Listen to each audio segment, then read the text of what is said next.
is Faith. Welcome to my channel. If you watched my last video, you know that I went to see 4 oncologists to choose which one would be right for me. So I wanted to find the right match as in personality, but also the right match as in that we were on the same page for what my treatment plan will be. Now, this became very confusing for me because you would think if you're diagnosed with a certain type of cancer, there's a certain standard protocol for what your treatment would be.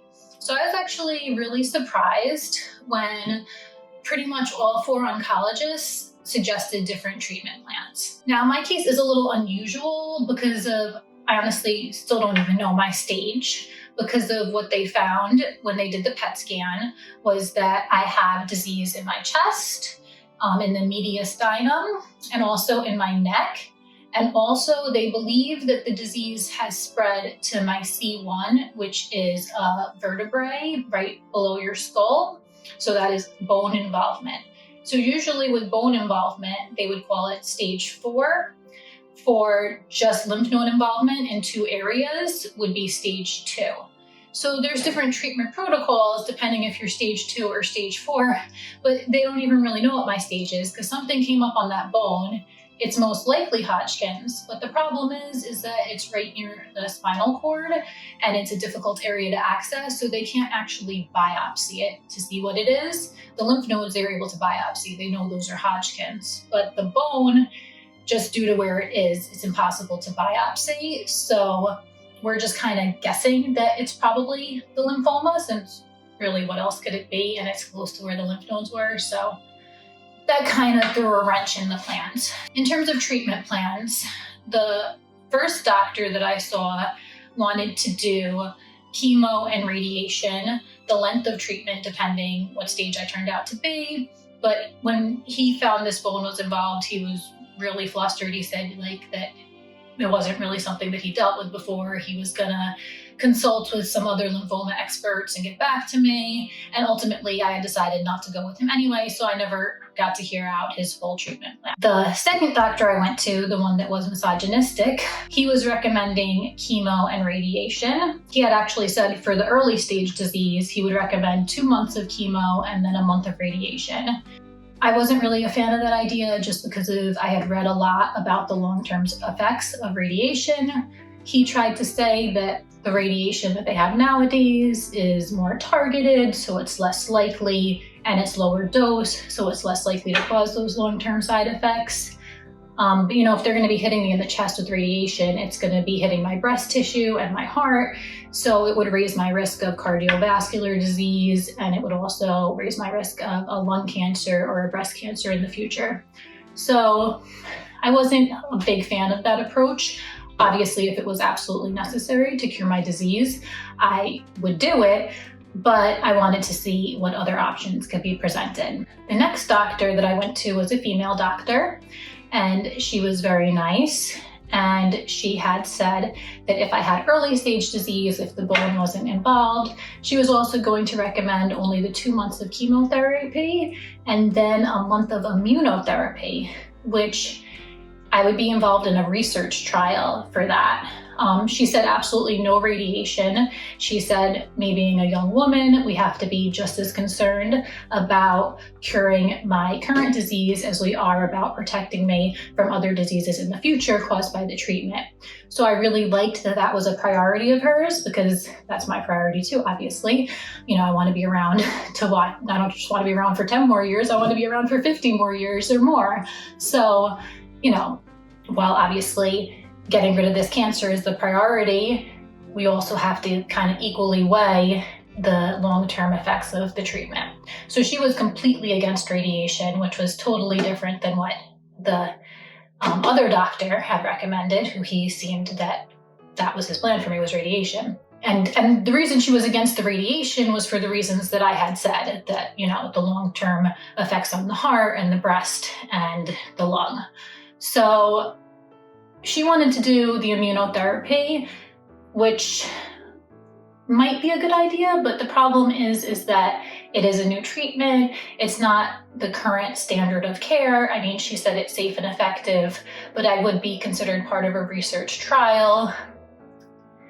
I mean, I had different feelings about it. I wasn't entirely sure if that was the route I wanted to go, just because of, I don't want to be a guinea pig. I want to make sure that I'm okay, that I get rid of this. But the way she, sold it to me was like, this is going to cure you. Like, that she was saying the chemo will be 93% effective. This immunotherapy will bring you up to 97% effective. So then the fourth doctor, which I saved the best for last because he was ultimately the doctor that I have decided to pursue treatment with, he wasn't for radiation or immunotherapy. For him, he said that he only wants to do chemotherapy with me. If it turns out to be early disease, he would do 4 months of chemotherapy. If it turns out to be advanced disease, then we're going to do 6 months of chemotherapy. So the way his approach works is he's like, whatever this is on your bone, it's either Hodgkin's or maybe it's not Hodgkin's. But what we're going to do is we're going to give you 2 months of chemotherapy, and then we're going to give you a PET scan. And at that PET scan, if the bone shows improvement, then we can assume that the chemotherapy is, curing whatever's on the bone. We can assume that the bone is Hodgkin's, and then I would have to do 6 months of chemotherapy. If the bone is unchanged, but the lymph nodes, have been responsive to the chemotherapy, then we can assume that whatever is on the bone is not Hodgkin's, and then I could do the early stage treatment plan, which would be 4 months of chemotherapy. I said, what if the bone turns out not to be Hodgkin's? Although I doubt that's the case. He kind of said, then we would just have to continue to scan and monitor it because of, again, the location it's at. A biopsy would be impossible. So at that point, we still just wouldn't know what it is. So there's still some unanswered questions, but basically he told me to embrace the uncertainty and let the disease reveal itself to us.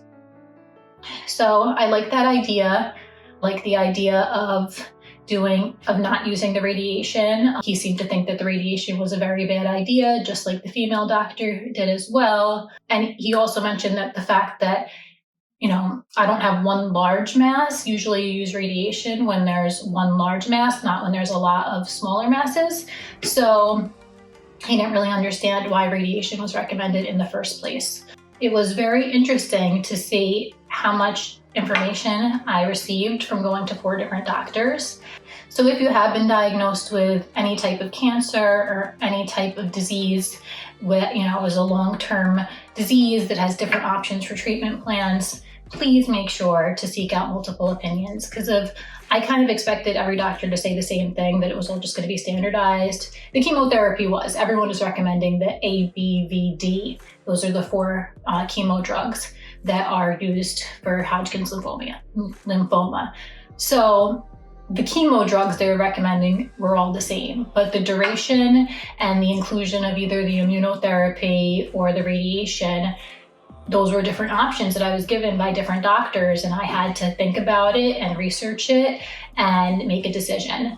So in order to make sure that you're picking the right option that's right for you, again, I didn't feel radiation was right for me, but that's my specific situation and scenario.